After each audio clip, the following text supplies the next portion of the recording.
Entertainment news today.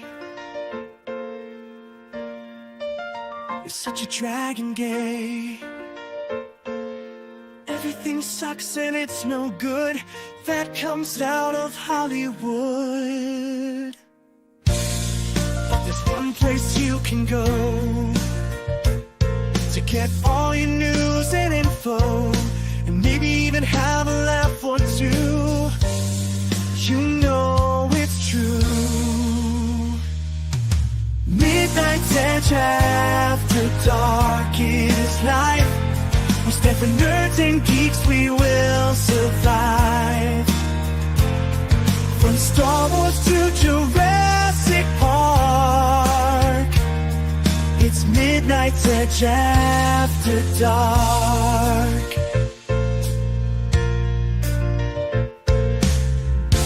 All those bombs and flops, but need never stops. We will keep going through the night as we keep up the culture fight. Midnight's Edge after dark is life. We stand for nerds and geeks, we will survive. From Star Wars to Jurassic Park, it's Midnight's Edge after dark.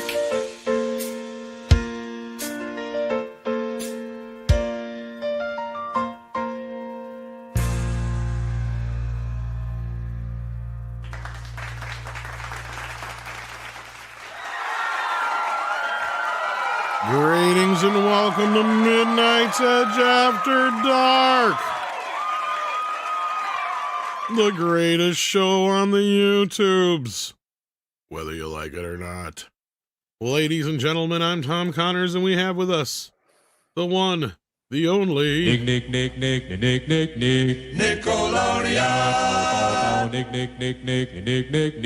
Nickelodeon. we have Nick Wiser. How you doing, Nick Wiser? Doing pretty good, Tom. How you doing? Been better, been worse. Can't complain because nobody would fucking listen anyway. So, I hear ya. indeed. Hello, chat. Thanks for Hello, being here. chat. Hello, everybody out there. So, yeah, it's been a crazy week in entertainment news. Big change from what we're kind of used to as of late. So we're going to discuss a little bit about that business and whatever else you guys decide you want to talk about. Like FKHC 2005, who sends in some love for clobbering times. We miss the guy. And these are crazy times, and we definitely could use his advice at this point. And we also have Soul Nightmare, who says with $5, Ellison keeps getting more pathetic. I knew of that one text, but apparently he's acting like a clingy ex-girlfriend, and Zaslav is ghosting him. Yeah, I heard about this. This has become quite the drama. It's in and of itself. So, yeah, we're going to talk about this. And Nick, I'm curious what your early take is on all this business, because I haven't really got a chance to talk to you much since this first kicked off. What's your feelings on this whole Netflix buying Warner Brothers deal out from underneath David Ellison, who thought he had it in the bag? Sounds like, especially now that I watched the video you posted, was it yesterday or 2 days ago on it? It Yeah. seems like Ellison was playing cocky, and he got showed up by Netflix, and now he's panicking because he didn't expect anyone to respond, and now he looks like a big moron for how he acted about, which I absolutely agreed with Andre on that take completely. So as far as Netflix, the idea of Netflix owning it, I mean, there's pros to it, but there's going to definitely be cons to it as well, because there's the Netflix who does stuff like Cobra Kai. What's that movie that came out a few, the K-pop one, K-pop Demon Hunter, and Stranger Things. But then there's also the Netflix that makes The Witcher and, well, other things. So Well, the funny thing is almost all those things you mentioned, Netflix doesn't even make. Not Stranger Things or K-pop? K-pop, I think, was made by DreamWorks Universal. Sony Okay. made Cobra Kai. Mhm. They trying to remember if they produced Stranger Things directly or if that's produced by somebody else, and then they just picked it up. But yeah, no, that's kind of the funky thing about this, and we'll probably get into a little bit of that. But you're not wrong. I mean, as far as the entertainment, they do have Yes. stuff that they have the exclusive rights to. Let's say. Yes, there's the creative aspect of it that is definitely something that I'm like, okay, which way does that go? Because I can see things being good and absolutely horrific. So you'll definitely get that swing back even harder. More good stuff, but also a lot more of the worst ever. So there's the creative aspect. Then there's the aspect. I don't know if the word monopoly is appropriate, but the fact that we have less companies putting stuff out because it is just basically one company moving, just trying to have more control to say, hey, why have the theaters when you can just watch everything at home? It's just like Disney buying up Fox. Now it's Netflix possibly buying out Warner Bros. Just less competition and more of the fewer studios controlling it all. And I'm not liking that aspect of fewer studios out there having more control over more properties and less things go around. This is absolutely the direction that is the opposite of what we should be going in. If you're up to me, Warner Bros would not be sold, period. But it's clear that no matter what happens, that thing is going to get sold to somebody. Okay, well, here's a little piece of trivia for everybody. Stranger Things is actually created by a production company called 21 Laps that started in 1999, and it was started by director Sean Levy, Really? interestingly enough. Yeah, That is wild. yeah. I'm just looking this up now. Is best known as the producer of Stranger Things, Cheaper by the Dozen, The Spectacular Now, Real Steel, Arrival, Night at the Museum, as well as collaborations with other actor and producers like Ryan Reynolds, which include Free Guy, The Atom Project, and Deadpool and Wolverine. There you go. Wow. Owen Wilson would be wowed by that. I'm wowed by that. Yeah. We're gonna need to add a wow clip soon. Wow. Oh wow. Wow. There's a clip on YouTube where it's like nonstop Owen Wilson wows for like They're five also one of the minutes. producers listed on Star Wars Starfighter, the Ooh. upcoming. Oh yeah, he's directing that new movie that outside Yep. of the Mando and Grogu. Yep. Okay. So there you go. That's who actually technically owns that show, or at least one of the main ownership people.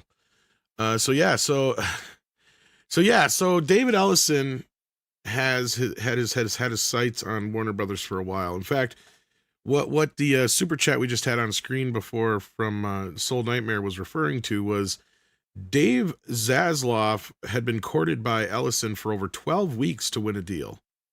And then all of a sudden, as posted in the super chat, David Zasloff ghosted him. And he made 6 offers that were rebuffed. 6 offers. So I remember publicly 3, I think it was. So yeah, Damn. David was desperate for this. And it sounds to me like he was doing nothing but blowballing David Zasloff. And at that point, I would be like, gargle my nuts and fuck off too. Because it's like you're talking about my baby here that I've rebuilt from nothing, and you want to give me only $70 billion? Go piss up a rope. I'm sure his first few offers were much cheaper than that. The funny part is, and I hate like giving credit to Netflix for many things, but the truth is, Netflix actually makes money. Where is Paramount digging out money to have this? Because if I'm Daddy. still like around, I'm sorry. If I'm still like wondering, where are they getting the money? Because Netflix actually has money, and why is Paramount digging themselves into a situation that can plunge them into debt even deeper? Because this isn't going to get them out of this. It's just this whole, I'm just going to try to buy another thing and hope that we can solve our problem by buying our way out of it. It sounds kind of familiar. It sounds like a very Bob Iger way of doing things. Well, it's funny because David Ellison is just basically doing this with daddy's money. Is what it is. Of course. And if you remember from our video who his daddy is, yeah, he's one of the owners of Oracle. So they've got very deep pockets too at the end of the day. Let's not forget that. That being said, yeah, so on the other side of this, here's another interesting twist. Even though Trump has kind of changed his tune, not once, not twice, but I think thrice now on this whole thing, it was finally pointed out to him publicly that Jared Kushner would be one of the people who would benefit from a Paramount sale. I don't know if you were aware of this. I am aware of that. I was like, Jared Kushner, okay. Then So I'm like, to me, that would almost be a conflict of interest for Trump to get involved. Absolutely would be a conflict of interest. That's the first thing that came to mind about that. The thing is a mess, dude. I'll be honest with you. I don't want either company to wind up with it. I think Netflix has the better chance, and I've given my reasons the other night when we had Script Doctor on here, and I still stand by those reasons. I don't want it to happen. But at the same time, we also have the David Ellison problem, and that is he's an untested movie mogul. He has not been running Paramount for that long. And the only thing we have to go by is his past track record. Now, I know some people have read through a bunch of stuff of his and they sound excited. So excited to the point on our side that you've got people now on the other end freaking out because it's pretty obvious that David is chummy with Trump.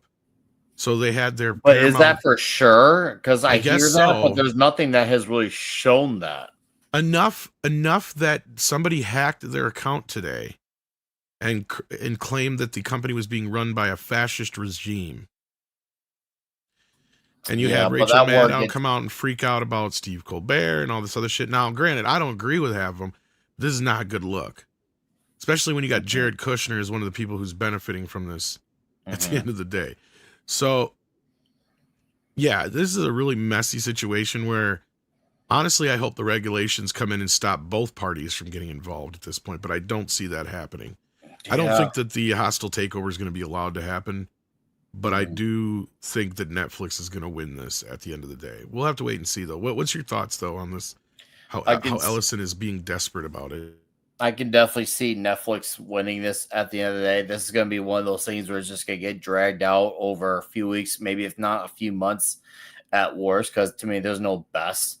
There's no winning here with this. There really is not. Let's just pretend this somehow were to go to Paramount anyway. There's no win here.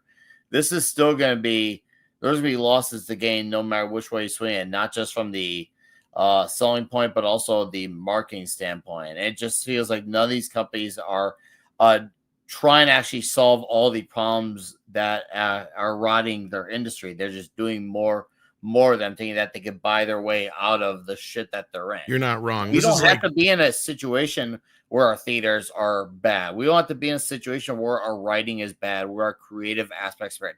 We keep doing it to ourselves. It's like we just keep taking that gun and say, okay, maybe I won't shoot myself in the foot, but we keep doing it. We really keep doing it. And we're thinking, okay, we're just going to do the same thing because we don't want to do anything different. Well, hey, guess what? Maybe if you did some different, you'll get something in return rather than doing the same thing and getting nothing in return. Something eventually has to give. And clearly, none of these companies are smart enough to take that chance. Yeah. As the Resolute Germ here says, Paramount offered just under $100 billion more than $10 million beyond Netflix. That's highly suspicious. Well, here's the other problem with Ellison's money. You asked where is he getting the money from? Daddy's one of the answers. You know where the other answer is? Saudi Arabia. So here's the other problem with this is that if Ellison does win this out, or this might be a problem for him buying it, I should say, is that there's going to be Saudi Arabian money involved. And does that bring in a foreign element? And is that a problem? You know what I mean? Like that opens up a whole new can of worms into this mess. So that is another can of worms. I'm sick of all these fucking foreign countries involved in all our shit, man. Come on. China owning portions of our land. Granted, that's not really an entertainment, but you get what I'm saying. And then we got Saudi Arabia, who's all up in our business with our entertainment. Yeah, I get they're loaded as shit, but we help make that problem happen as well. Fuck. Can America just focus on their own shit for more than 1 hour? Is that possible? For more than 1 hour, can we just focus on ourselves? Holy damn. Well, let's see what you guys are talking about out there. We've got Redisaurus who says with $5, thank you for that. As bad as Warner Brothers getting bought by Netflix is, I still say David Ellison is just as bad. Like Alien versus Predator, whoever wins, we lose. This is exactly what I said Yep. yesterday morning on the morning show. I said, doesn't matter who wins, we all lose. I Hollywood agree. loses. This whole thing is a mess. And we do too, because we have less stuff that we're likely to enjoy all this, and just we're gonna see them doing all the same mistakes that we have said these things need to stop. They're gonna keep doing. So yeah, we still do lose from this. So anyone who roots for a studio, to me, that's absolutely dumb. And you know what? Fine. Let these companies, some of these companies need to be ran into the ground. One of them eventually needs to, so that people can actually learn, okay, we need to actually pivot from all the stupid shit everyone else is doing. Someone needs to actually go out of business. And it seems like every studio is just like, oh, I can't let them go out of business. Buy them out. Okay, we'll do it again. How many times has Warner been merged with people in the last decade? Was that the AT&T and Discovery, and now possibly one with Paramount? How many more times can these companies continue to get bought out? When is enough for you to say, you know what? Fine, let this shit rot. Let this stuff go to other properties. Maybe Looney Tunes would be in better hands elsewhere. Maybe DC Comics would be in better hands elsewhere. This monopolistic stranglehold on these properties, well, we're seeing the effects of it, and no one wants to change. So why not just have it all go to people who are not part of one or two major companies? Yeah. And then Connor Dorian, Charlie Minks sends in 5. Thank you for that. Who says, Netflix says they're going to respect the 45-day release window. They say this, and I'm sure they will as long as they're contractually obligated to. Well, that's still part of the problem. Let's just pretend that they made good on that. That's still part of the problem, Tom. You and I have said this several times.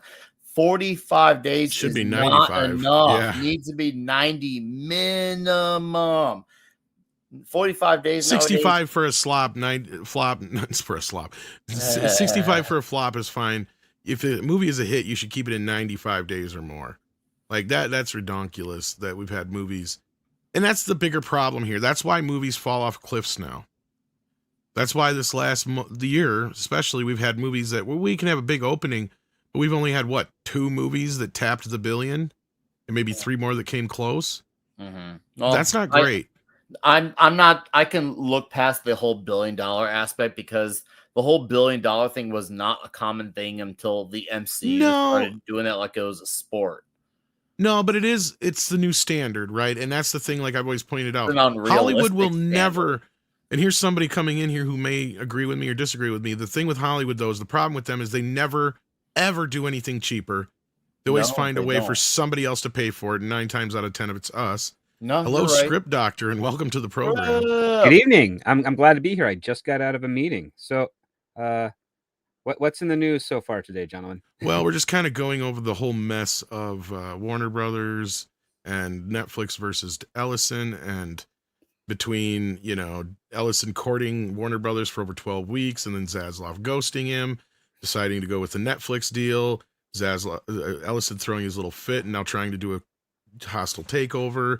Netflix, on the other hand, we hadn't got to this far yet, but this is kind of the next part. Netflix is still confident that their sales going to go through. And Nick and I have both made it pretty clear we don't want either team to win. As pointed out, yesterday morning, no matter who wins, we both lose, just like, it was stated in a super chat here earlier as well. So, you've had a day or two to kind of soak all this in. A lot of new news is thrown your way. We had you on the morning show yesterday. But has anything new come your way? Is there any new thoughts about this whole thing happened? I know you've had some meetings and dealt with some stuff, so I'm just curious how the industry is dealing with this too, on top of it all. Everybody's very confused. I'll put it to you that way. Myself. So it's another day that ends in Y in Hollywood. Gotcha. Yeah. Well, in this case here, it's a lot different, because only now are some of the talent realizing, if Netflix buys Warner Brothers, the job market doesn't really change as drastically compared to Paramount buying it. Because remember, Paramount buying Warner Brothers doesn't mean they're going to make twice as many movies. They claim they're going to put out 30 movies a year, but yeah. Yeah, good luck. Do you know they technically have the live action rights to DreamWorks pictures? How many DreamWorks movies do they put out a year? You can count them on one hand. I think Gladiator 2 is the only one I can think of in the last year. So yeah. So yeah, it's not really. Again, people are divided because talent wants their stuff on the big screen, and I agree with them on that.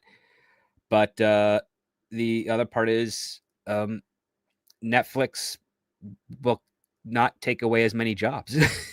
So the question is, do you want to work or do you want to have your stuff be on the big screen? And that's a question a lot of people are entertaining. And the one thing that I haven't been able to clarify yet is with the new bid that Paramount put up, because is Paramount still trying to buy the whole kit and caboodle of Warner Brothers, and Netflix I believe is still so. trying to get a certain amount of percentage? Yeah, and Netflix is now downplaying the video game side of things, which I know is bullshit. But yeah, we can get into that a little later. But yeah, that's basically the way it sounds. Is like Netflix afterward. And again, I have no specific thing to go on this, but just as going off of early reports that Netflix will still have HBO Discovery or whatever split off some things before they actually buy the company. Unlike Paramount, who wants the whole entire thing. So that goes into, well, which one is the better deal, right? Because think of it like a neighborhood. There's 4 houses. 2 of them are mansions, and then 2 of them are like small little bungalows. And Netflix has said, I'm going to buy the 2 mansions for $85 billion. And Paramount says, I'm going to buy all 4 of them for $108 million.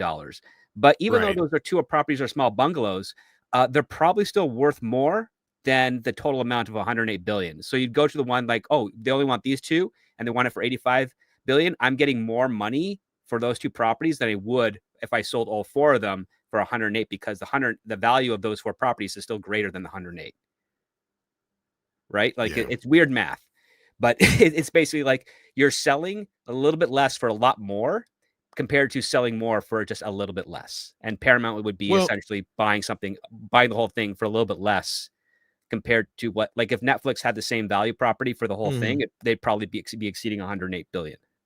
Well, and again, like to reiterate, I don't want either team to win this, right? Like I want this to wind up in a stalemate. I want the government to say, neither one of you guys are getting this because you both causing too many monopolistic issues with this whole entire thing one way or the other. Well, it'd be detrimental to the economy for Paramount to do that. That's an automatic kill. I mean, if you know, if you don't bribe off the judges. And then for Netflix, it's market share on streaming. Like, yeah. And I mean, Netflix has already had a history of destroying other businesses. So like at this point, you kind of almost got to treat them that way. And that's the best hope we have. The other side of this, though, with the 45 window thing, and this is where I've been saying is like, look, the best case scenario in this is if Netflix wins, they actually get a taste of what the theatrical box office can bring into them, right? Because Netflix is not a company that's used to this. And they've been saying one thing while the other hand's been doing another in the last couple months. And I'm almost curious if the reason for that is they got a taste of that K-pop Demon Hunter cash. And they looked at this going, well, if we get involved in this, we can get involved in theaters. Yes, I know they've been wanting awards for a while and to be taken seriously. But as I've been saying for a while, Netflix is never going to get into the game until they buy a studio. I've said this like years ago, even before Amazon was bought before Amazon bought MGM. Before Amazon bought MGM. And that was one sale I was kind of like, huh. Like that was like, you know, just like buying nothing. But I'm like, I kind of surprised Netflix didn't jump on that. But okay. And then I'm sitting here going, okay, is Netflix waiting to pounce on something like Sony or Paramount?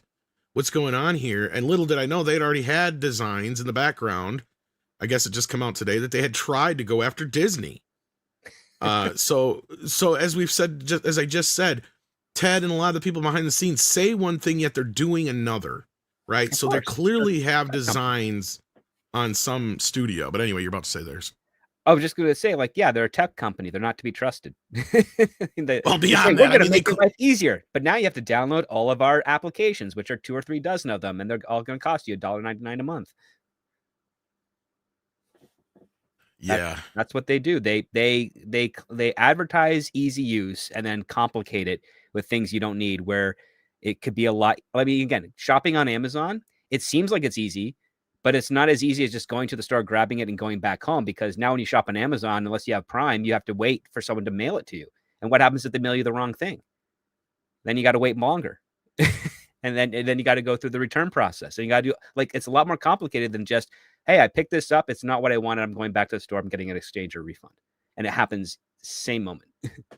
Doesn't happen on Amazon Prime or other sites that are similar to it. And then another thing, I guess, Ellison, this just come out here a couple hours ago, is complaining about is that he says now that Warner Brothers is overvaluing CNN, TBS, and other TV networks, alleging that means Netflix deal is worse for shareholders. I have yet to hear where Netflix is even interested in any of those channels. I didn't think from what I heard. Yeah, from what I heard, if the deal goes through, like CNN is gonna, all that stuff's gonna get spun off into Discovery. Yeah, I heard the same thing. Whatever Netflix buys is outside of the already initial plans of what Discovery will be taking from Warner Brothers at the end of the initial term. Which my understanding was all the cable networks. Yeah. Sans maybe HBO, I think, and that's the only one that's kind of up in the air right now, I think. Yeah, I have a suspicion that Warner Brothers will want to keep HBO because of the legacy and the prestige of it, and Netflix might agree to that because it would be something where... I don't know if they can.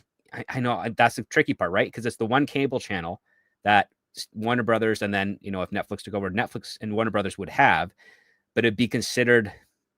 I think it's all because of HBO Max, and that's my point. If it wasn't for HBO Max, that HBO Max will be like a sub tier of Netflix or something. But like HBO, but that's my point. Like an advertisement window for Netflix. And this is what I said. And maybe I said it before you even got in there yesterday morning. But I said I could see basically it becoming a deal where the FTC is like, yeah, the Netflix deal can go through, but you can't have HBO Max. So they'll be like, all right, fine, we'll just spin off HBO with Discovery. And that's my hunch is what's going to happen is basically all the cable networks are going to get spun off with Discovery. And it'll be like the Disney deal where Netflix will retain the production rights and catalog rights to all the classic TV shows. And they'll just produce for Discovery networks until their contracts are up. You remember how that's how the Fox deal went? Disney basically just produced stuff for Fox Television until their deals are up. I mean, that was the same Simpsons and all that kind of stuff. Yeah, that's the same thing Disney had with Paramount with the Marvel Cinematic Universe. Paramount already had a deal locked in place for X amount of movies, and they were essentially the distributors up until the end of Avengers, and then it went over to Disney. And that's why I think Netflix is like, yeah, Warner Brothers is going to keep running like Warner Brothers. I mean, that's my hunch. I could be very wrong, but that would be. I mean, I don't know if Ted Sarandos is going to really do that because it's the smarter move to do is to be like, okay, you bought Warner Brothers. You now have theatrical access that you didn't have before. You have Oscar contention that you didn't have before. A lot easier. Don't touch anything. Yeah, you have your contracts for shows that are being produced. As we pointed out, Warner Brothers is still one of the biggest production companies for a lot of TV shows, including for CBS and other channels. Like, don't they own NCIS and all that kind of shit, or CSI? They own a ton of hour-long dramas. They own Friends. They own a ton of sitcoms that are pretty popular. They have a great back library of television shows. The one thing that I'm wondering is Warner Brothers has made some amazing deals with other streamers like Tubi and Pluto. Those will probably have to run their course and not be renewed. I bet you're right. And that's the other thing I said is anything that's been licensed out after the contracts are up, it'll be exclusive to Netflix, like all the Looney Tunes, the DC films, any Warner Brothers TV shows, which you mentioned most of them already, but another big one that they own is the Big Bang Theory and the spinoffs.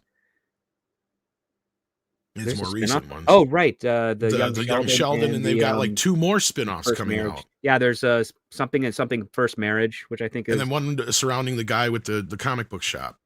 Oh, right. They've been working on that one for years. It hasn't. And I guess they're both coming. Yeah, is my understanding. So yeah, it's because it's Chuck Lorre, and he's pretty big powerhouse in sitcoms. Well, CBS ain't got much that ain't Taylor Sheridan right now. So yeah, Taylor Sheridan's gone. They're running out their shows there. Like poor CBS and Paramount. They're gonna implode like a black hole. And that's probably one of the reasons why Ellison was willing to not even bother dealing with Sheridan. He's like, well, if I get a hold of this, and that over at Warner Brothers, well, then I get like the Chuck Lorre shows and some other shit that's probably like, because he's not as worried about a hit TV show on a network, right? Because to them, and you liked my post earlier, which I thought was kind of funny, and how Netflix is bragging right now that Stranger Things got, what was it, 23 million viewers in its second week. Yeah, it's like that used to be something of a hit show for a night.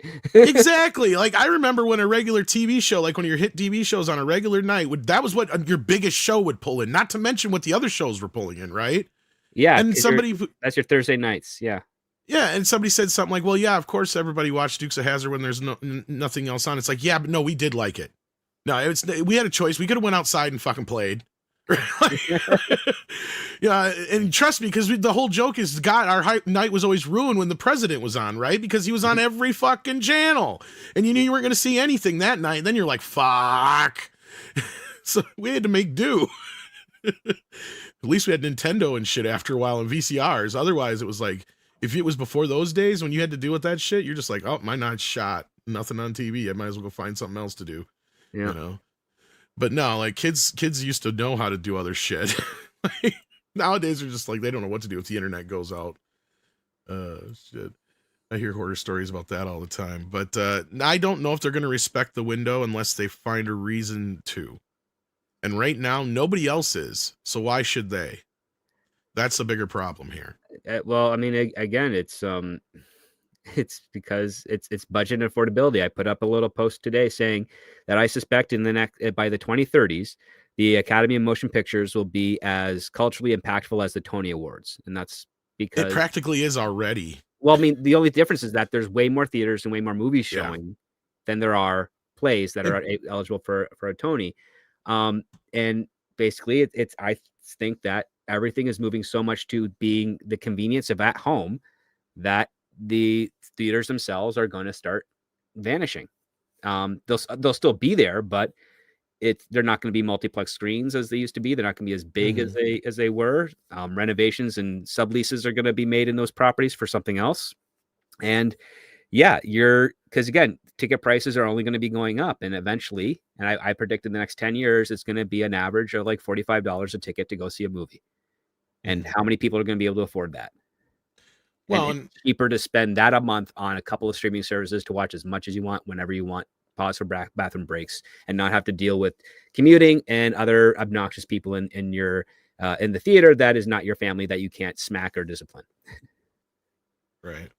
So Nick, as somebody who, has a family and you are budget conscious, I mean, I know that going to the movies is one of the luxuries that you and your kids do get to, afford yourself once in a great while. So how do you feel about what Script is saying? Because he's not wrong. Like, the less people start going to movies, the more and more and more the price is going to go up, unfortunately. Absolutely. That's how all these major companies function. They have this habit where when they get less customers, they decide to take out their frustrations out on the ones who continue to remain. And let's put it this way. If tickets start costing $20, and I know someone's going to say, it already is. Well, no, not where I live. It's not. You got to remember too, like not every is done the same way as far as pricing is concerned. You also got to factor in what time, the adults, the child window. Let's just say tickets for children today were $20. I probably would not be going.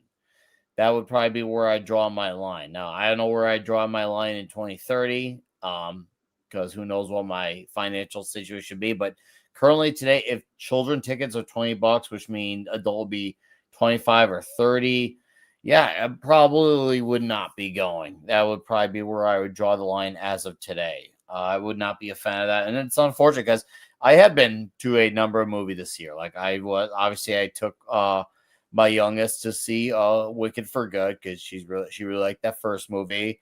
I brought my kids to see my oldest to see F1. She really liked that movie.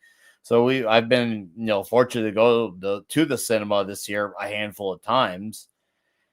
I would hate to remove that experience. And both my kids actually like going to the movie theater. They love going. They love the big screen. They love the snacks. They love the experience. My oldest even loves the Dolby production as well. She's a big fan. She knows what it is, and she's quite a fan. So I would hate to see that go, but it sounds like they're going out of their way to cause the problems that will make that happen. Because raising the prices on remaining customers is not going to solve this problem. It always makes it worse. So what? Yeah, because Nick, you just said it yourself. You went to the movies a few times this year, right? A few times. Yes, I went like 6-7 times. Right. So, but don't you remember the days when you'd be going to the movie theater maybe a few times a month, like 6 or 7 times a month, like a Friday night, a Saturday, or like maybe a Thursday, Friday, Saturday, to see a different movie each time? Yeah, that would have been ideal. Yeah, I see. I wouldn't mind going more now with the price that I spend now. If there was more I want to see, right now there's a creative issue. It's not a pricing issue, but it can get there for sure. But right now it's a creative issue that is preventing me from going more. But yeah, pricing could definitely become the next reason for sure. No, because for myself, up until around 2015, 16, that's, I mean, aside from just working in the entertainment industry where you get to see stuff all the time, it's more like, oh, I want to go see this here. And you'd be going all the time with friends, family, dates, what have you. But now if you take the aggregate for North American audiences, they're not going, every weekend like they used to. No, they're lucky if they go once a month. And in some parts it's creative. In other parts, there's literally, to their taste, better things on streaming that they'd much rather stay home and watch than what's in theaters, which goes to the fact that if you want to find a great comedy, you have to find it on Hulu or Netflix. Because you're not going to find it in theaters. No, you're right. There's that. And a lot of people find a great drama, Hulu and Netflix, because you'll rarely find it in theaters. Yeah, no, you're right. You're absolutely right. A lot of normies have caught on to the fact too that these movies will be out in theaters for a month, and then before you know it, it's on streaming, which is way faster than when a movie had to go on home video or DVD or Blu-ray. The window is way quicker versus what used to be quite a few months, which is anywhere between 3 and 6 months. Now they see it's a month after. Why spend all that money? Which I get it. Especially if you're not like, you're one of those people where you don't care about how you don't care about theater experiences. You just want to see the movie. It's kind of like someone who listens to an album. They don't care about the liner notes. They don't care about sound quality. They just want the music. And that to be fair, that's just normies in general. Normies don't care how things are done. They just care about the end result. And if they see the end result is I'm spending all this money a month later, it's out, what's the point? Yeah, I can't blame them in that regard. I can't blame them at all. So even if you take out the creative factor, for those who are weighing their options based on how much we spend a month later, I get that. I can't blame them for that one bit. Hey, Nina. Yeah, no, and that kind of takes us right back to the original super chat. And you're not wrong, Nick. That's the number one issue right now that the studios they're not facing. But I also understand it, and I've had to explain it so many times to people, and Script knows where I'm coming from with this. After the first 3 weeks of a movie being in theaters, the amount of money they keep is less and less and less. So they have less incentive to keep in the theaters, but that's when the theaters make their nut. So the theaters need to start pushing back again, or the studios are just going to keep fucking doing this because there is no incentive for them not to.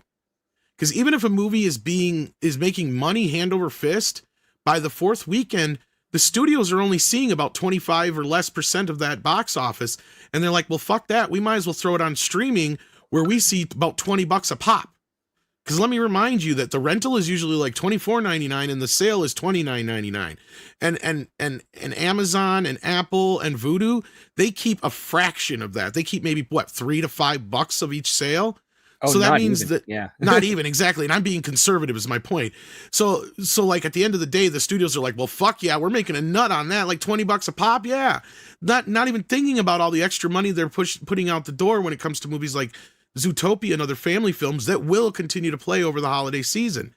But guess what? Their goal is now to have Zootopia on streamings for sale by the time your kids are on vacation, Nick. So that they're going, Dad, we want to see Zootopia. Our buddy's got it. Because by that point, when they're still on vacation, probably it'll be 30 some days. Maybe not that soon, but you get my drift, right? It's the same thing. Absolutely. Yeah. They do this now because they know exactly where they want to put these movies. It's like that was one of the things that kind of pissed me off more about James Gunn and the whole window thing is he may not have wanted that, but he played it off like, well, that was beyond my control. It's like, motherfucker, you knew they were going to do that from day one.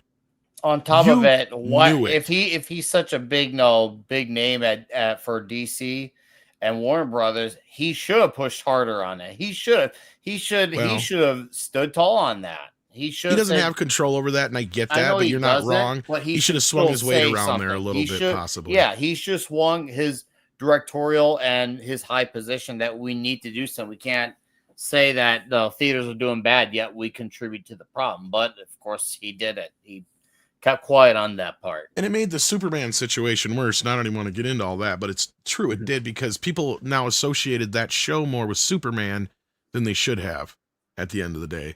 And frankly, that's a whole nother can of worms. But that being said, like, yeah, Nina says here, I remember one time when I used to go to theaters so many times during the week that I would run out of movies in the theater and wait with bated breath for Friday when a new one would come out. Exactly, Nina. I mean, like, I was just reminded because I just got the Ninja Turtle movies in the mail again. I remember going to see the first Ninja Turtles 4 times in the theater.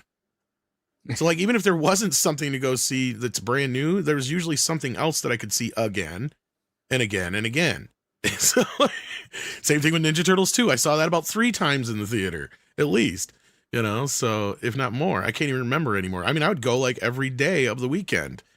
And I remember going to see like Tommy Boy and Bad Boys the same day in the theater, I think it was. And some other movies like that. So yeah, I mean, it would happen from time to time. But yeah, Jurassic Park I saw a few times, definitely. Batman Returns, I think I saw about 3 times. Like, well, and when I had the little podunk theater that we'd go to, they'd only have one movie showing, one show a night. It was only like $3, $3.50 or whatever, $2.50 depending on when it was. And in the early 90s?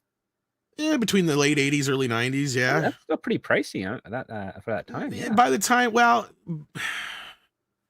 initially I think it was like $2 or $3, and then it would get, and then as Hollywood started cranking up their prices, they had to crank up their prices too. Mm-hmm. But I think by the time I quit going to those theaters and we started getting the multiplexes around, I think it was closer to $5, but at that point, I think it was like $5 or $7.50 to go to see the movie in the multiplex where they actually had stereo sound and shit like that. It didn't sound like it was coming through somebody's trash can. Oh yeah. I remember 95 in my neck of the woods. Cause me and my dad would go to movies like every weekend, and it'd be a $4 adventure because he'd take out the $5 and he'd give it to to buy the tickets, and then you get $1 change every time. And then it changed to about 7 and change, like around 1995. Like that's when it went up. And that's but like wow. Canadian wise, that would be like $3 or $5 here. No, this would be in the 90s when our money was on par. Oh, all right. I mean, today that would be accurate. Yes. Right. All right. Yeah. Well, then Deeple also said, what does Netflix actually want? And we kind of covered this. And could it be that Netflix wants to rent the rights to those things and just pay the $5 billion breakup fee to Warner Brothers as part of the deal? I think you're kind of onto something here, Deeple. I think this is kind of part and parcel of what they're trying to do. They want Warner Brothers. They want the properties. They want the logo. They want the television shows. They claim they don't want the video games, but I know they do. Then they'll definitely want to do something with the music. I think that's another thing that nobody's brought up yet that I think they really want a piece of. Netflix, MTV type of thing. Or just Netflix music. Yeah. Right. You know, as an app. I mean, to compete with Spotify and Apple. Exactly. And then they'll own the whole Warner catalog, which is huge now compared to what it used to be when we were younger, because they bought up other pieces. So like, and then they have publishing wing, so they have a lot of their books and their comics and all that stuff. I don't even think that they want that outside of DC anyway, but yeah. They don't, but they'll have to, if they want to retain rights to DC, they have to include the publishing, and then if they want to extend those rights, they have to maintain the publishing. You're not wrong, but some of these things could also get sold off. We don't know yet. And then we got the Skeptic Tank, who's become a member or upgraded. Thank you for that. But it says you became a new member again, so we're just gonna give you a let's see here. Let's do a Lazy Puppy. We ain't done Lazy Puppy in a while.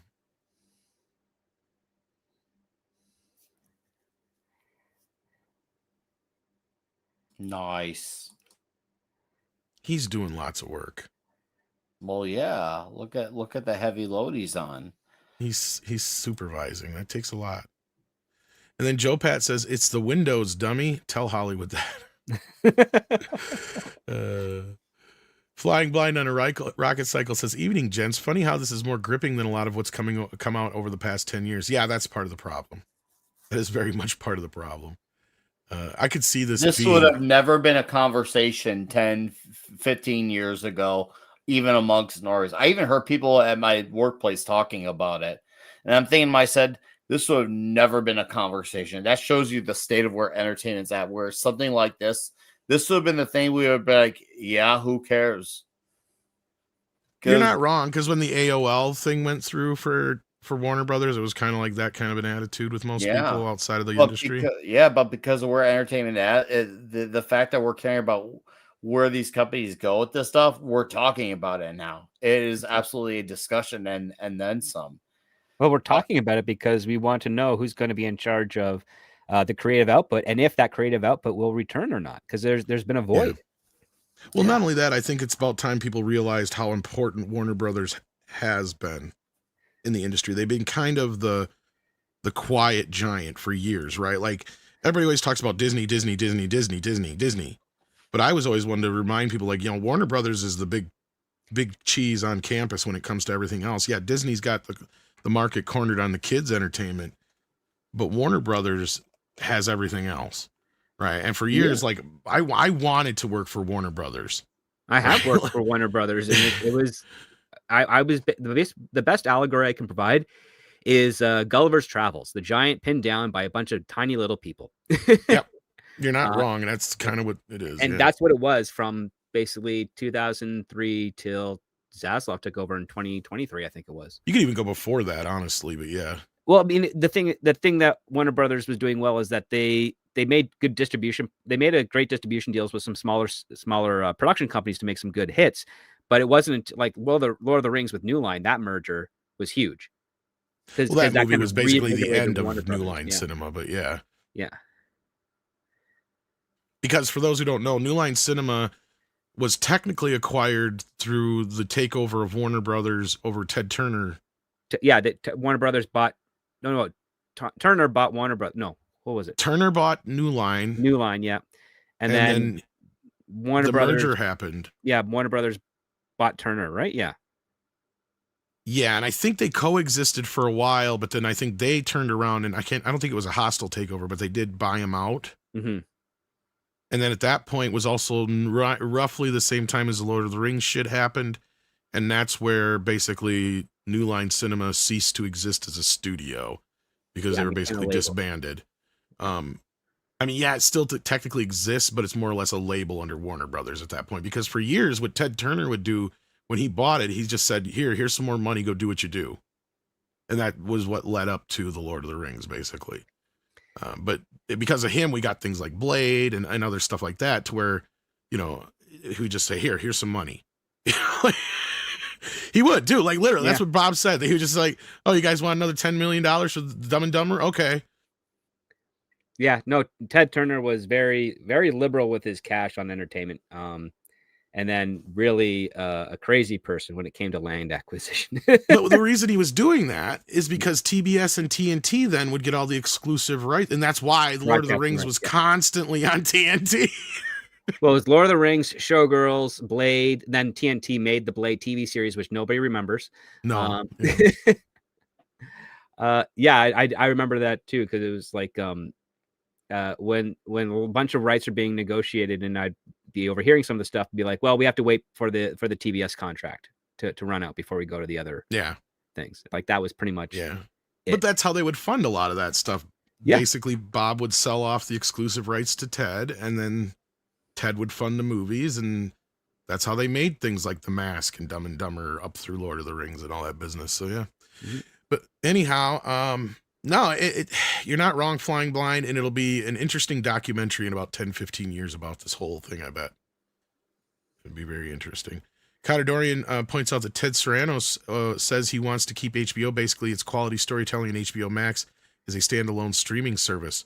That's what he's saying. But I can't believe a goddamn word that anybody says right now. Because these are the same people that a month ago were saying, we have no designs in buying other people's stuff. Yeah, we want to make our own. Yeah. I remember that. I was just thinking to myself, Netflix is a very ass backwards company, because they will actually hire people to watch a movie and then write a summary for it to go into the algorithm to help people find out what type of movies they want to watch. Like that's a job. I used to be able to do that at the video store without having a computer. Yeah, you just talk to somebody. Hey, exactly. Yeah. Now Netflix has that same program, But the thing is, like, you as a Netflix user, you don't talk about it. What you do is that you're searching through movies, and the way that the random search comes up to show you what you might like is based on a third party having watched the movie and writing a synopsis about it, about a one pager, and it's programmed by type of movie and then cast member. So if you search for a couple of Tom Hanks films, it'll trigger the algorithm to pick up all the descriptions of Tom Hanks movies, and that's what you'll see. Versus if you see Saving Private Ryan and then move over to The Thin Blue Line, then it'll be like, oh, you like war films? Here's some war films. Right. Yeah, and I'm not saying it doesn't work to an extent, but it doesn't have the nuance that we would have as a video store clerk, let's say. Because let's say if a script come in, I would kind of know his tastes already to begin with, and then with that, I could calculate. Like maybe I know that he doesn't like Tom Hanks, right? Even though he's watched Tom Hanks movies, the algorithm doesn't know that. Like just because you watched Catch Me If You Can doesn't mean you're going to watch Forrest Gump. Yeah, and it doesn't mean I'm going to watch Romeo or Juliet either. Exactly. So because the algorithm doesn't know, oh, he's a Spielberg fan, not a Leo fan or a Tom Hanks fan, or it thinks maybe, oh, you're into capers or whatever, like that. So again, it doesn't have the nuance to it, and it gets better. I've noticed it's gotten better over the years, because I remember having the original Netflix back when it was literally like 100 documentaries and indie films that nobody watched. Like, I remember when they first started the online thing, I'm like, oh, this is kind of neat. Because there's a few documentaries on there I actually wanted to watch, like horror movie documentaries and some other stuff. But it was very low level shit. Like, I think they had a couple of older films. I'm trying to remember, but they were really shit movies, like low level stuff. Like, I think like Coal Miner's Daughter and some of the other ones like that were some of the few that were actually known enough movies at the time. But it's like, oh God, I've seen it a billion times because it's been licensed to cable to death, that kind of shit. So yeah, but no, now they've come a long way. They've changed the industry with what they've done. Yes, they've killed Blockbuster Video and every other video rental. They've done significant damage to Walmart and Best Buy, cable and network television. Yeah. Again, that's the tech company solution. Get all your media in one place. Oh, look at all those jobs disappear because of it. Right. And then Flying Blind on a Rocket Cycle says, this just in, Netflix announced they misspoke. They actually will be honoring a 45-second day window. Oh, that sounds more correct. And of course, every movie that Netflix makes now will have Adam Sandler in it. Just so you know. Well, he does actually. His Netflix films are a lot better than people give him credit for, except for Happy Gilmore 2. I don't know what happened with that. I actually enjoyed that one. I haven't liked any of his other shit. That's the only thing he's done in the last 10 years that I enjoyed. But granted, I haven't watched a lot of his other films for Netflix because I lost interest in him. Uncut Gems was I really enjoyed. Yeah, I haven't seen that yet, but I've heard good things about it. But yeah. ActionCom says, I have a 2025 list of entertainment highlights. Want to do a 2025 review. Maybe not tonight, but send that off to me and we'll save that for another show because we're running low on time because Nick's going to be starting his show here in just a little bit. And we're already running a little late. So, yeah, I mean, there wasn't much more we could really discuss on the Warner Brothers front because we won't know until anything goes through or doesn't go through. I don't know. You didn't get a chance to really comment on Trump's reactions, plural, to this whole thing. And the I don't know if you've also heard that Jared Kushner is one of the people that's involved with the Paramount side of things, so he could benefit from that. Yeah, too, so. That's a big conflict of interest. That's what I was thinking. I mean, it's not going to matter because again, a lot of the people in charge that probably be overseeing it just don't care. Right. No, I mean, what the irony here is that the FCC is designed to prevent monopolies so as to stabilize keep the economy strong. But in doing so, consolidation of businesses weakens the economy. So, yeah, I think Trump would have been better off saying, "I'm staying out of this crap." Well, no, I think if Trump wants this to go through because after Obama left office, he got a couple of Netflix deals, right? And maybe Trump wants the same thing with whoever ends up owning Warner Brothers. I would not put it past him. Yeah. And then Goddess of Whim sent us in a super sticker. Thank you for that. It's a little Sheba dog farting hearts. I'm pretty sure they smell like sweethearts. Thank you. We appreciate that. And we want to thank all of our mods, of course, for their help today. We got Mecha J and her in the chat, I see. I don't know if anybody else was here or not, but we appreciate your help, and we appreciate you guys out there listening and sharing your wealth with us when you send us in super chats. That does keep the lights on here more than you realize, especially since YouTube does not like to pay anymore. It doesn't. But for those who have enjoyed us all year long, I want to thank you for being here. Hopefully the new time is not throwing you off too much. Script, I know you got scripts on Saturdays. Why don't you plug that real quick? Unless there's anything else. So this week on Scripts on Saturdays, we are reviewing a screenplay called Old Souls, which is about a trio of sassy elderly women that receive a unique offer from death itself, giving them 1 week of youth in exchange for their lives and possibly their souls. Interesting. So what would happen if you saw a couple of 90-year-old women that didn't give an F anymore, and then they're all of a sudden given the privilege of 1 week to do all the things they'd say they do if they were younger after having lived. So I'm hoping that's going to be a fun script to read, and I'll be happy to share that with all the wonderful people that watch that show live or on the rewind or replay. Later on this week. That's Saturday at 7 p.m. Sounds awesome. Nick! Deadpool 2 tonight? Oh, he stepped away just 2 minutes. He stepped away. Well, we got another super chats. Let's we did. So while we're waiting for Nick to come back, Cthulhu's in the house. How you been?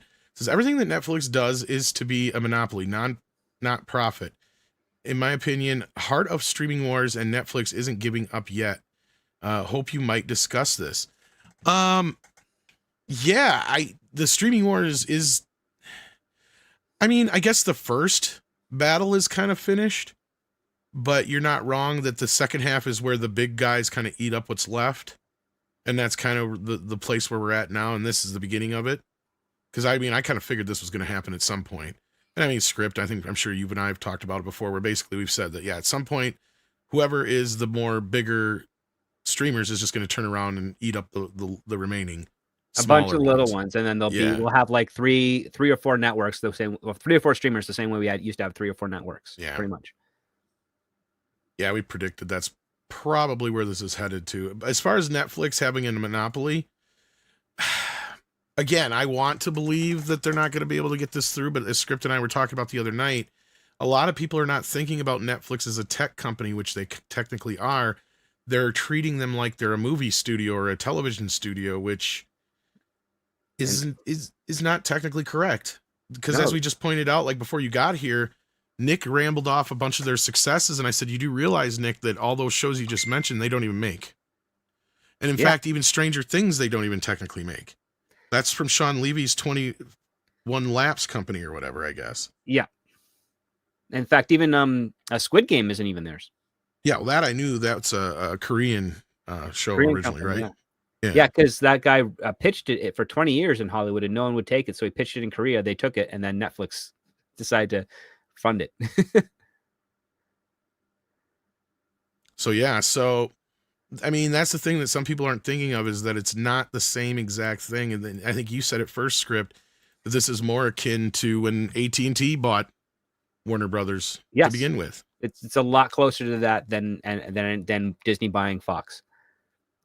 Right. So honestly, I'd check in the morning show, because I'm sure we'll talk about it more tomorrow morning, especially when there's more out on it. But Cthulhu also has a member chat to use, and he says also, I still want to argue that Naked Gun 2.5 is a great movie. Member stream when we throw down. I got to watch it again. It's been so long since I've seen it. And it's not that I would say it's a bad movie. It's just I have issues with that franchise that I almost feel like the new film got. And then listening to Abrams bitch about it, it's like, dude, you don't understand your own franchise. Because this is why the movies turned out to... And again, to quickly explain this is my only issue with those movies, is that they feel like they plucked the characters from the Airplane universe and put them in the real world, as opposed to them all being in the universe like they should be. And that's what the new Naked Gun did, is everybody in that universe is in the same universe. They're all just as dumb as, Liam Neeson's character. Mm-hmm. And that's kind of my point. Is like when you watch the Naked Gun movies, everybody's treating Frank like he's Ernest. You know what I mean? Like Ernest P. Worrell, he's a complete moron. Like, that's what they're treating him like, because everybody else is normal. When that's not how the movie should be. It should be like Airplane, where everybody's in on the joke. Wait, you thought in the Leslie Nielsen Naked Gun films that they were treating Frank Drebin like he was a fool throughout the entirety? I mean, I only if you watch the fool. Yeah. No, if you watch the movies, everybody else is normal around him, but the people that are in from the Police Squad shows. That's my problem with the movie.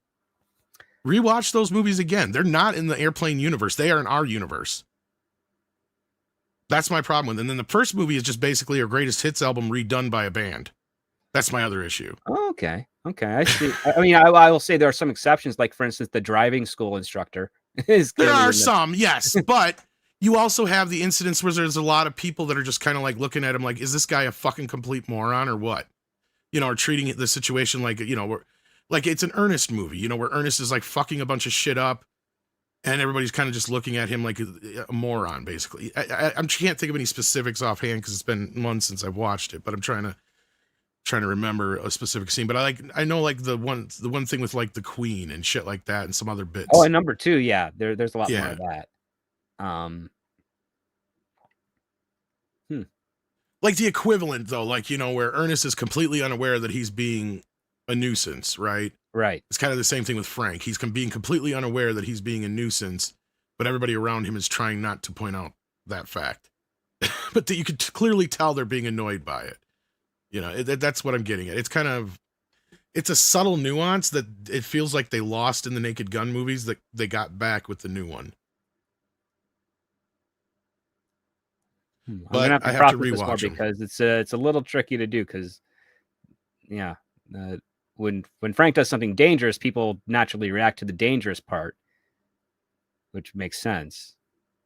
Yeah. Okay, that's something to think about. I don't know. I have to rewatch them again, and maybe I can come up with a better argument. I think that's worthy of like a Mead video essay. Well, some people are asking me some other things too, so I might start doing some weird videos like that. But Nick is back, so we got Deadpool 2 tonight on Toxic Tuesday? Yeah, we got Deadpool 2 tonight, Toxic Tuesday. That's on like less than 20 minutes, so let's put it this way. A lot of you don't got anything better going on, so come hang out with the boys as we talk Deadpool 2 and how it compares to the first one, for better and in many cases worse. However, there's still a bit of toxicity there. Hopefully that makes up for it in the discussion. It's going to be a very fun show. I'm looking forward to talking about it because, it's also episode 199 when next week is episode 200. So, right. Much cause for celebration. Absolutely. I'm one of the people that did not like Deadpool 2 at all. I'm with you there. There are things that I appreciate about it. I took a lot of shit for that. Well, that fat kid was horrible. Oh, dude, he's the worst. There's some things in the movie I appreciate, and I'll get into it later. But there's some things in it, even outside of... the first 15, 20 minutes are hilarious.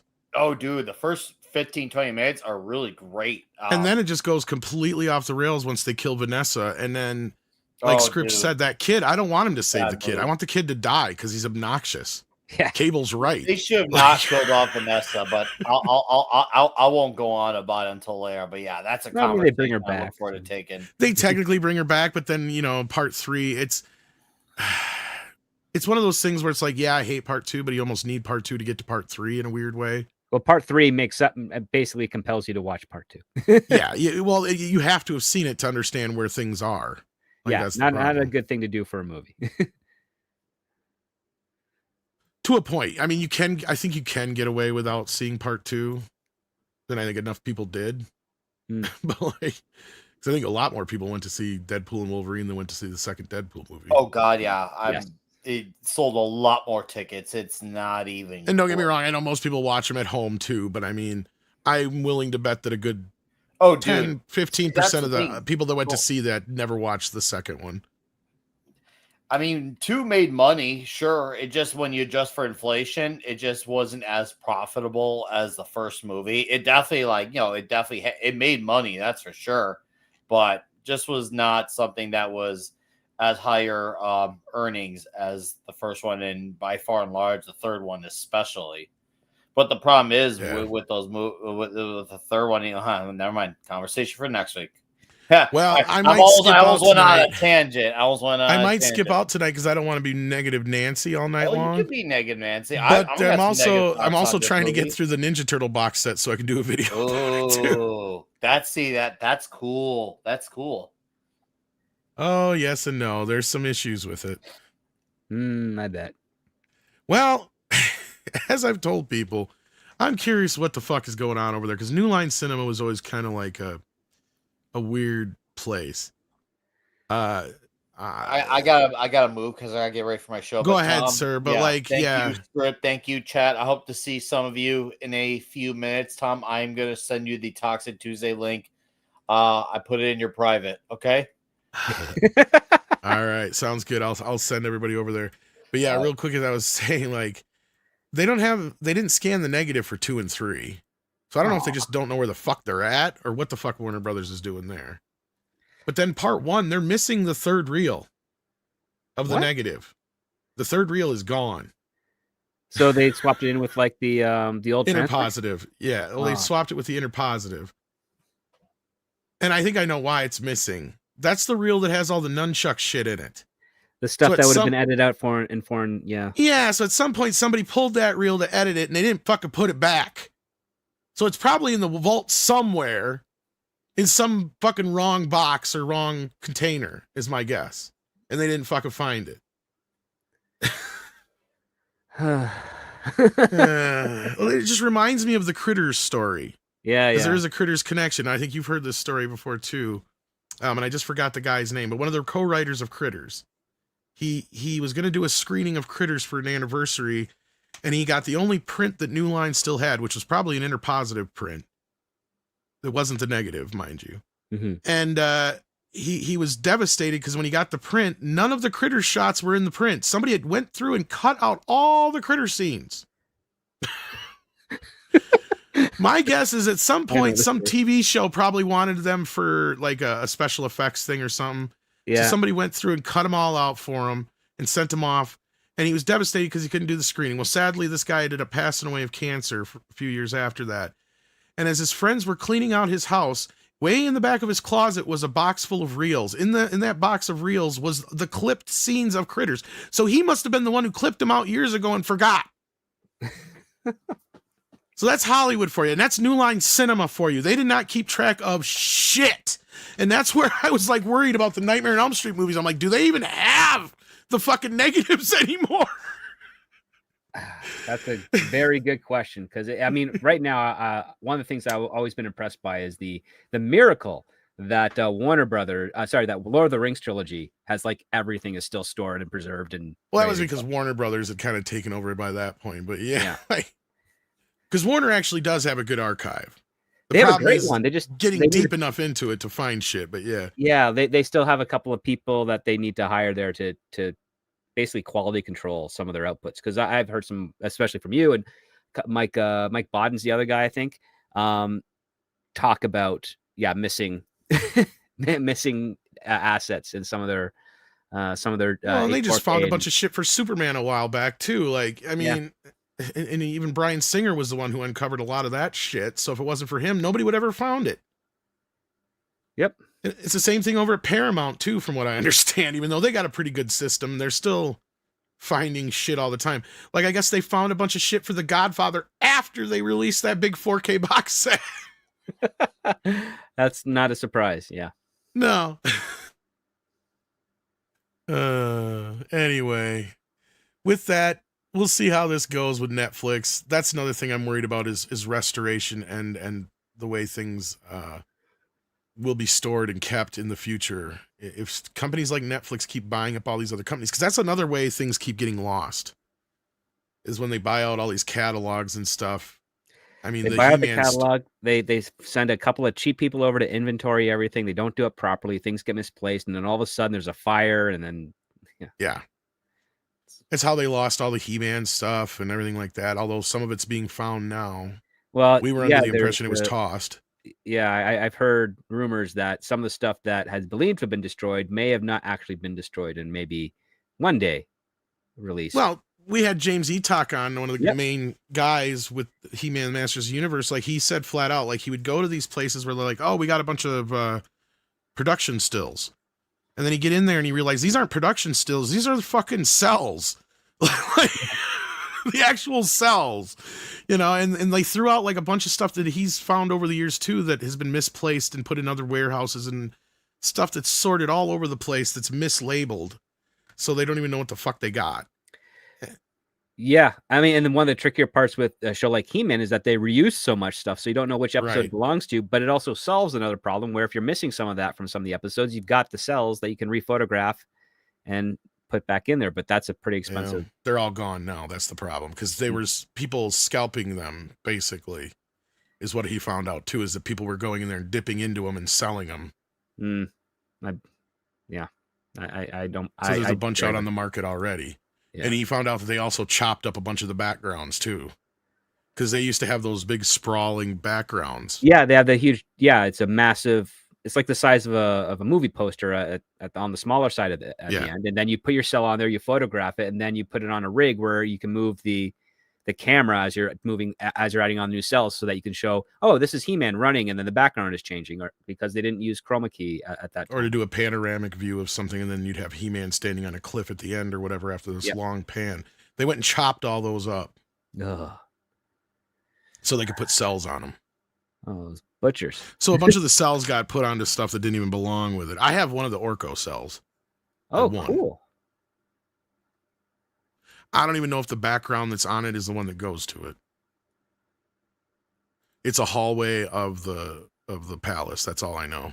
And it's a decent shot of Orko. Because that's the other thing is a lot of these, he said the good shit's all been picked through and taken already. So a lot of the crap that's left is very crappy cells. Like I don't think he could find hardly any of the transformation cells or anything like that. So those are all long gone probably. But anyhow, let's get out of here. Thanks again, guys. We appreciate it. We don't get to talk to Script all that often, so it is a treat when we get him in here. Yeah, I'm glad I'm able to swing by, and hopefully as you know, things are going on vacation, I'll have a lot more free time to hang out with you guys and everybody out there in the chat. Indeed. And yeah, they did, Mecha J. The thing with the transformation, there's only one. They only did it once, and then they just keep reusing it like Script said. So there's only one version of it. They didn't remake it every time, so. No, a lot of cartoons like to reuse as much as they can. And Filmation was well known for that. Mm-hmm. Oh, they were some of the best at it, yeah. They had specific movements and things they would get to there. They knew that that's what they needed for almost every episode, that they would have specific ones where they would go by, like, oh, just get us A80. Okay. And they knew that, like, they have that in the script written. They would knew which action that was from the reels to go to.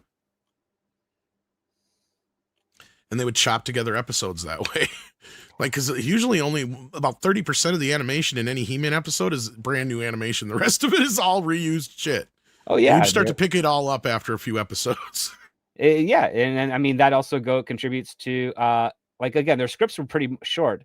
But the other part, too, is in some of the action, you'd hear other characters speak while He-Man is, like, punching the screen, and then it goes to a red, and then the thing goes flying away. And He-Man says, look, I am glad I did that, you know, take a break there, Skeletor.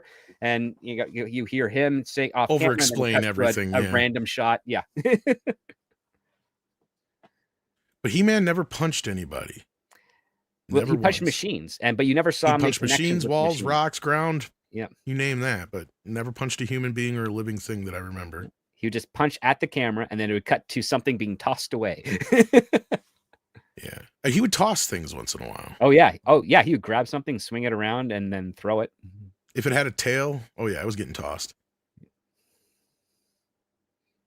Yeah.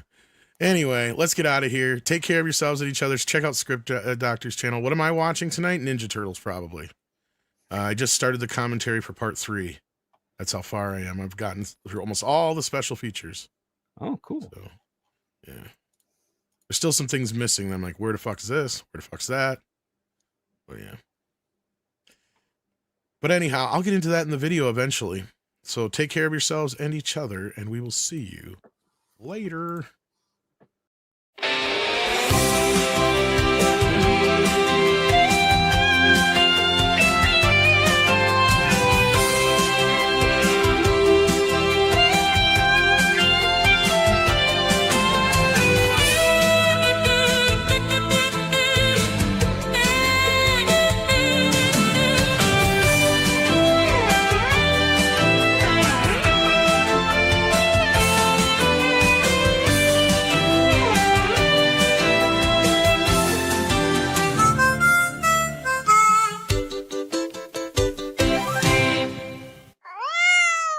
Cute kitty.